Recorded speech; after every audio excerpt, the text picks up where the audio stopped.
કોગાવથી દાડો જીવન નીકળ્યા વશમાં શિવરાત્રી ગામ આવો શામજીભાઈ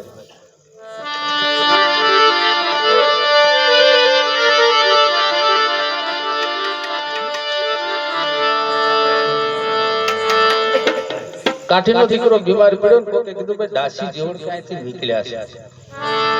છે તો બોલાવો અને કે જ્યાં ભજન કરે ને પરમાત્મા હામાં આવીને એના કામ કરે છે દાદાને બોલાવ્યા આસન આપ્યું પછી કીધું બાપા તો હું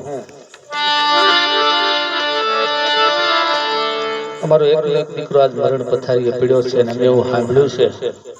કે તમે આરાધ કરો પરમાત્મા આવીને તમારા કામ કરે છે તો બાપા એ મને કઈ ખબર નથી તો ના બાપા તમે આવ્યા છો તમે અમારો એકનો એક દીકરો હવે અમારે કઈ આગળ પાછળ કઈ છે નહીં તે દાસી જીવન હાથમાં એક તારો લઈ બ્રહ્માંડના નાથને વાત કરે તો ભાઈ જન્મવું ને મરવું તો કુદરતનો બનાવેલો નિયમ છે એમાં હું તમે કઈ ફેરફાર ન કરી શકી પણ હું થોડો બેસવા ટાણે એ આટડી ગીરી આટડી ખડી